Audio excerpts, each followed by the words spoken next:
Well, hello, welcome everyone. I'm Jasmine with DNL Farm and Home, and super excited to be joined by Dr. Karen Davison with Purina Animal Nutrition today for part 2 in our 3-part series. If you missed part 1, definitely make sure you go check that out. We are putting together this 3-part series talking about the research that Purina has been doing into the equine microbiome and how we can affect that for a more positive outcome with your horse and to support the overall health and well-being of your horse. In part 1, we talked about what is the microbiome and what that actually means and why it's important to your horse and what maybe we can do to affect it. And today we're going to talk about probiotics, prebiotics, paraprobiotics. I'm not sure. Everybody knows about probiotics and prebiotics, I think, or hears about them. But we're going to just dive in a little bit farther and figure out, what that exactly means, what they really are, and why they are important to your horse's health and well-being. So welcome, Karen. Thanks for joining us again. We appreciate you coming. Thanks, Jasmine. Yeah, our second series here, second in the series here is probiotics, prebiotics, parabiotics. I could have added symbiotics, ghost biotics. if you're into microbiome and digestive health, you've heard some of these terms. And I just like to sometimes call them all the biotics. What are all these biotics and what do they do? And I think as horse owners, sometimes we think, well, I think they're important. I keep being told they're important. I'm not really sure what they are, and I'm not really sure, but I think I need them. I think my horse needs them. So I thought it would be fun to kind of go back in and try to clear this up and just remind everybody in our first session, we did talk about the equine microbiome and how every horse has a unique microbiome. And we looked at the factors like diet, age, housing, healthcare, medication, all the things that can affect the microbiome. And I think, again, we think in the next step would be, well, that's where probiotics, prebiotics, all the biotics begin to come into, is how do we affect this microbiome?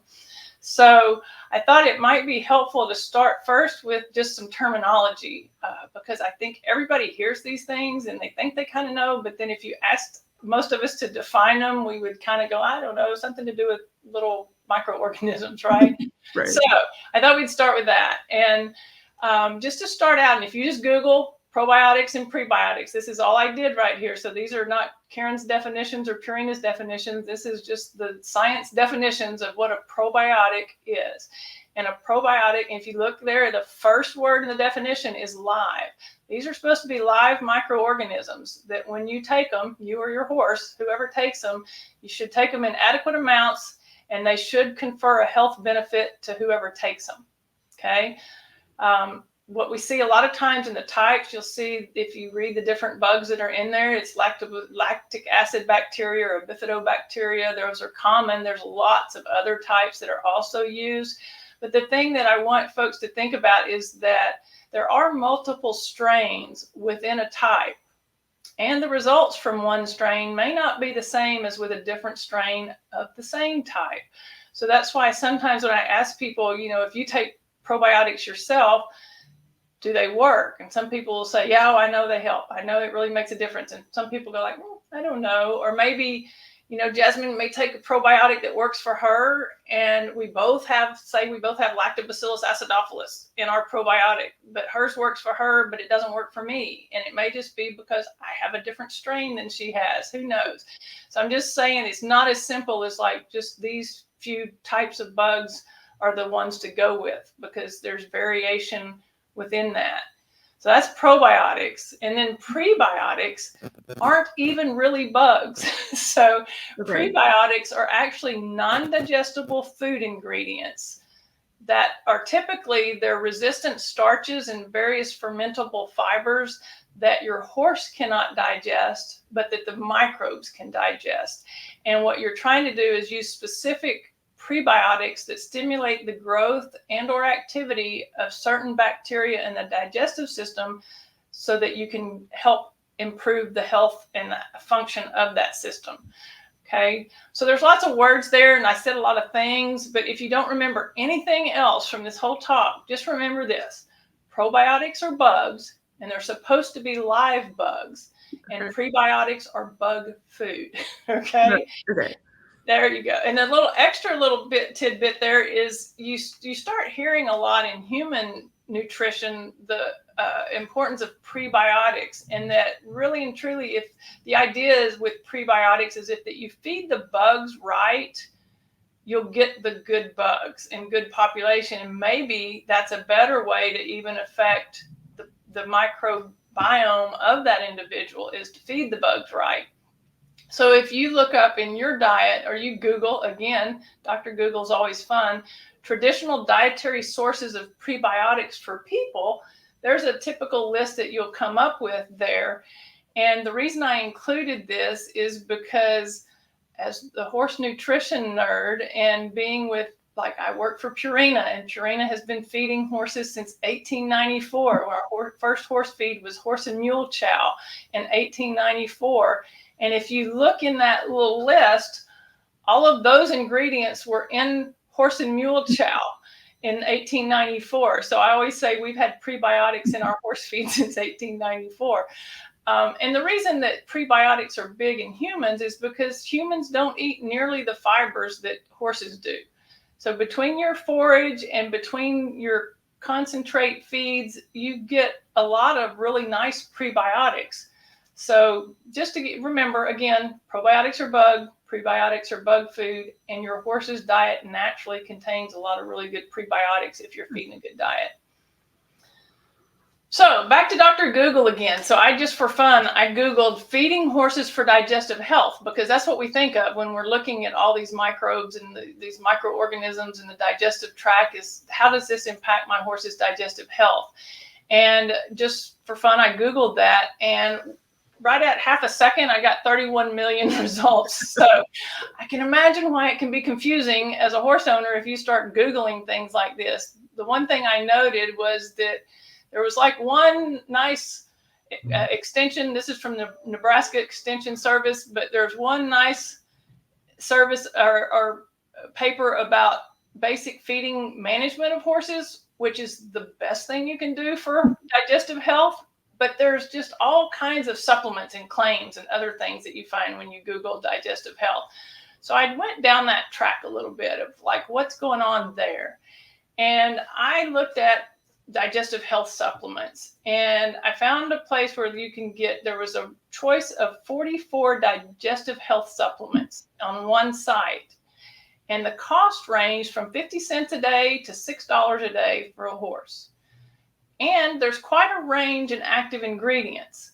And you can see in that table, I kind of summarized the variation there. So out of those 44 digestive health supplements for horses, half of them had probiotics, less than half of them had prebiotics. Some of them had digestive enzymes. Some of them had what they called hindgut protection, but they weren't all the same source of hindgut protection. It just was listed as that's what's in here. Some of them had glutamine, which is an amino acid we know is important for the health and integrity of the digestive system membrane. And then two of them had prohibited substances. So if you're showing a horse at an event where they test, there's two of them you want to be careful with. And the point of this isn't to, rag out on anybody else's supplements. It's just to know that, again, as a horse owner, you look at that and you go, good gracious, if I need a digestive health supplement, how do I know which one to choose? There's just a lot of variation.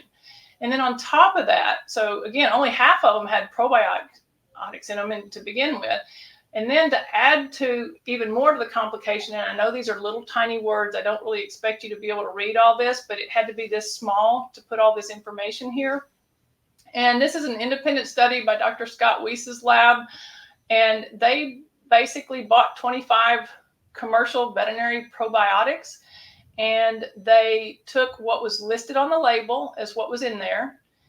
Then they cultured them, and then they looked at everything to see how close was what was on the label to what was actually grown when you cultured it. And it's extremely variable. It's so frustrating as a horse owner and a consumer because you expect to be in there what they say is in there. Right. And there's quite a variation here. And just to summarize it up, there's some of them that had none of the listed probiotics from the label. Some of them didn't spell the probiotics right on the label.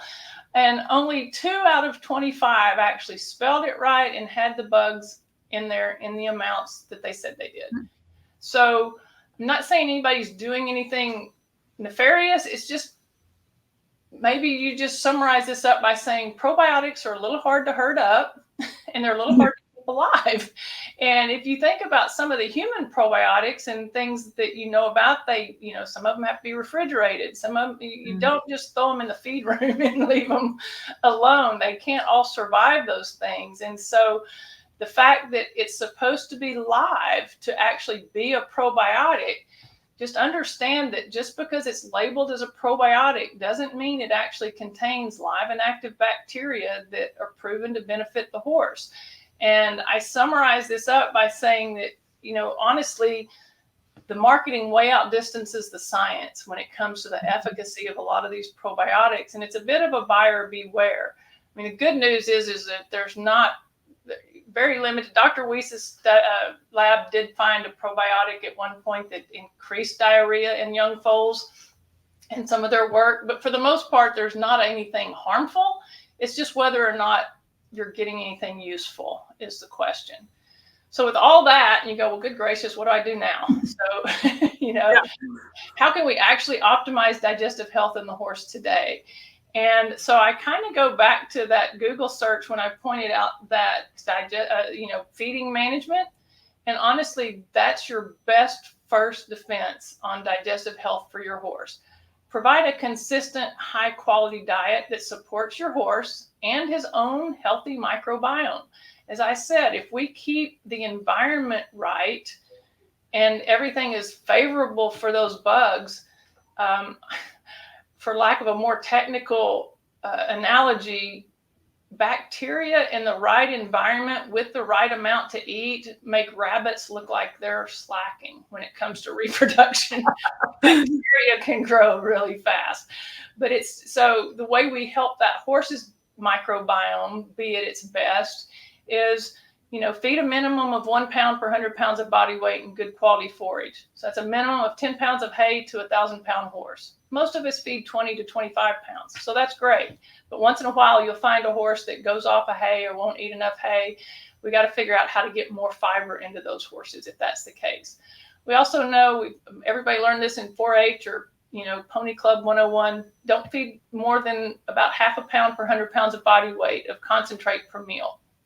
If your horse needs more than 5 pounds per meal, feed them more meals. That's kind of the way you look at that.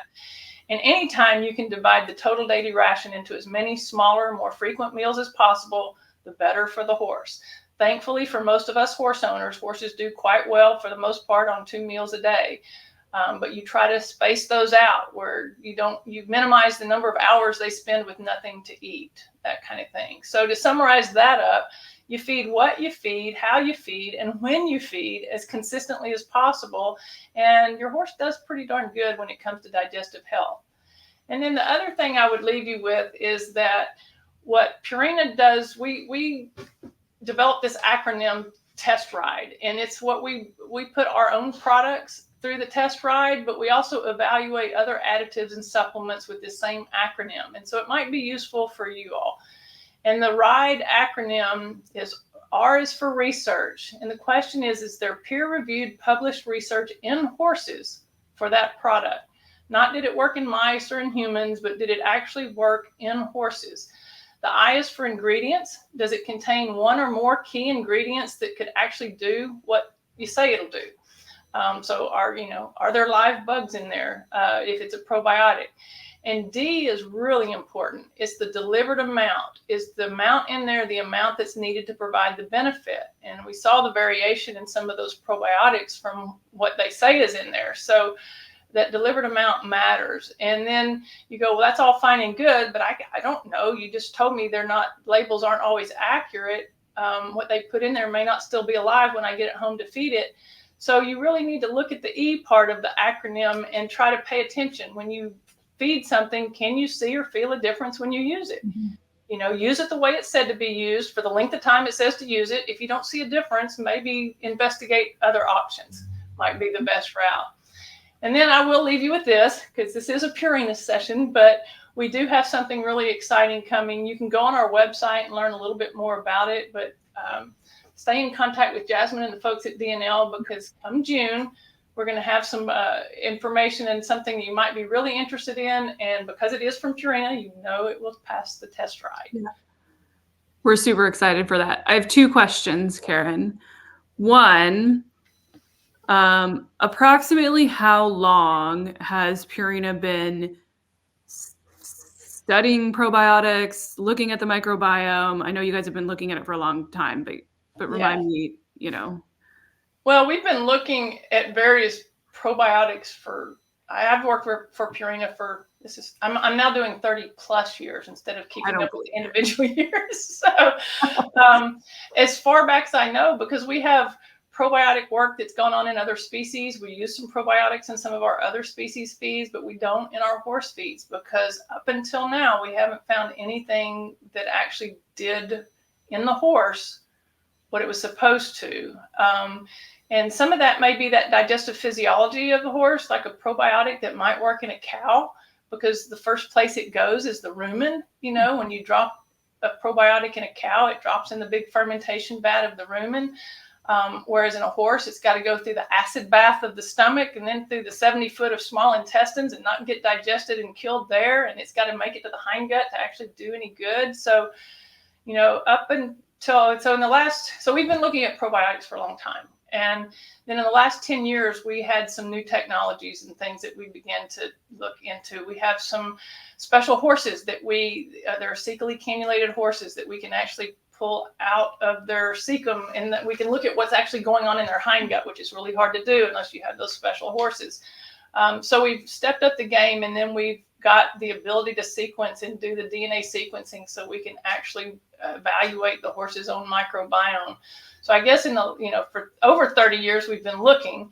The last 10 years, we've gotten really, really serious. And in the last few years, we had something that really came to the front that we really pursued further. And that's what you're going to learn about in June and in our next session. Yeah, yes. In our 3rd session, we will dive more into the product that is coming out in June for sure. My one other question, though, is, so if we're talking about potentially feeding our horse something to try to change or improve the environment in the hindgut or in the microbiome of that horse, like reasonably, like how quickly could you see that change? You know, do I need to feed my horse for 3 months before there's a change, or how quickly does that microbiome environment change? Yeah, it depends a little bit on what's going on. I guess to disrupt the microbiome in the hindgut, that takes a little bit of time. Just, what you feed this morning probably doesn't make it to the hindgut till at least this evening. And often a bunch of it won't get there for a day or 2. That's how long it takes to go through the digestive system. So something you feed this morning won't disrupt the hindgut till maybe in a day or 2. And so to reverse that, depending on how bad you disrupted things, to reverse that, it may take some time. I would say if you tried anything and it didn't improve within 2 weeks, say 2 weeks to a month, yeah, then it's probably not going to. Right. Okay. Cool. Well, again, thank you, Karen, and thank you everyone for tuning in. If you haven't watched part 1, where we talk about the microbiome and what it actually is and why it's important, make sure you do that. And again, tune in part 3, where we talk about this cool new product will be coming. We're super excited about it. If you have any questions or want more information, obviously you can visit Purina's website, but you can also reach out to us at DNL, and we are more than happy to help get those questions answered for you. So thank you all. Thank you, Dr. Karen. Sure appreciate it. You bet. Anytime.